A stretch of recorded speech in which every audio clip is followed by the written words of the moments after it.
কম হোক অল্প হোক ছোট্ট করে শুরু করেন, লাভের পয়সা দিয়ে আগাইবেন।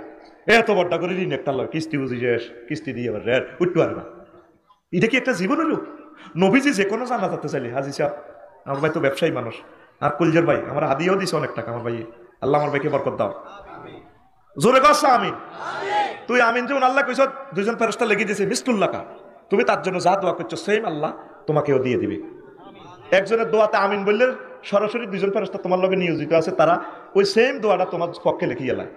আমিন ক, জোরে ক। এখন কোন কথা বলছিলাম? ব্যবসা। আরো একটা কথা বলছিলাম ঋণ, ঋণ নিয়ে। ও নবীজি কোন জানাজাতে গেলে আগে খবর লইতো তার ঋণ আছে কিনা। যদি হুজুর চিন্তা করতে যে বাইতুল মাল থেকে, রাষ্ট্রীয় কোষাগার থেকে ঋণটা শোধ করা যায় বা হুজুর নিজে দেওয়ার মতো তৌফিক থাকে, তাহলে হুজুর ঋণ দিয়া জানাজাটা পড়াইতেন।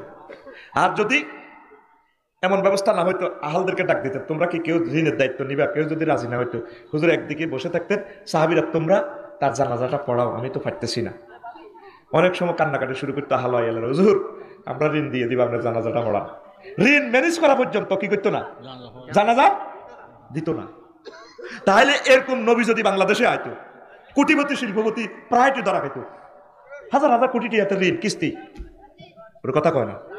আর হুজুর করে তো টিয়া 10,000 দিয়ে দিলেন, জানাজা দিয়ে গেল। আল্লাহু আকবার, কেমন আসলো? বাহ আসলো। কেমন আসলো? দানবীর আসলো। কেমন আসলো? বাহ। তোর এই বালা কতি কইছে কি? আল্লাহ কইছে আমি জাস্টিস, আলাইসা আল্লাহু বিআহকামিল। আল্লাহ কি শ্রেষ্ঠ বিচারক হচ্ছে? শ্রেষ্ঠ বিচারক নয়। আর তোরা উল্টা লাশিটা কান্দ নয়, আস্তা সিটিং মিটিং করে তুই বালা খারাপ করার দরকার আছে নি? তুই যেটা দেখছ এই তুই আল্লাহর 3টা সাক্ষী লো, কবার লোকরা কেমন ছিল? আল্লাহ কে আরব দিয়ে হাইজলে মিলার আছে কে? আহা বান্দা রে। তাইলে চিন্তা করেন নবী যদি বাংলাদেশে আইতো, ঋণগ্রস্ত কোটিপতি শিল্পপতি প্রজাপতির গো জানাজা ওইতো নি, এত কথা করে ওইতো নি রে। কথাটা আপনারা বুঝবেন, মা চাষিরা শিল্পপতি বাইরা যারা শুনছেন, কাল্লা এটা করেন। 50,000 শ্রমিকে কাজ করে 50,000 ফ্যামিলি বাঁচি রয়েছে। আপনার কি তালাম, আপনার কি হাতে হিটা খাইব নি? যদি লেবারের করে কন বাইরে তোকে পরিবারের হাত উঠেছি, তোকে পরিবারের হাসি উঠেছি। জিএম, তারপরে আমার ম্যানেজার, তোমারও তো 3 লাখ বেতন দিছি। সেলসম্যান, তুমি তো সমগ্র ওয়ার্ল্ডে বেচা কিনা ভালো করছো, 10 লাখ টাকা তোমার বেতন দিছি, খুশি হয়ে তোমার বাজার গাড়ি দিয়ে দিছি।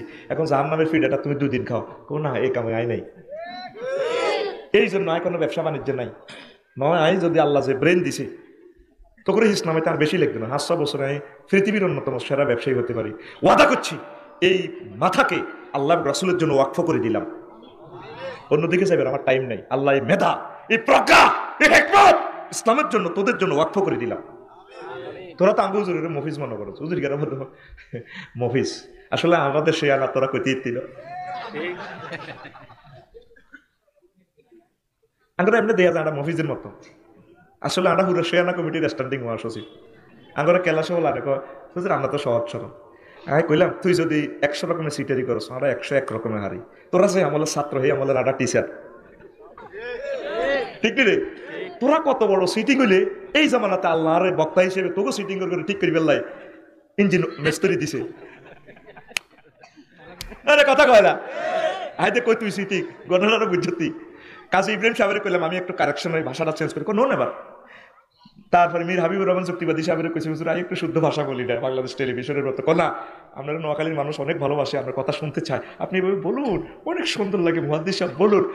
তাহলে মোত্তের ইংরেজি খালিককে খাইব দেওয়া যায়, চলো ইয়াল্লা একটা বেশ দিচ্ছি আর কি।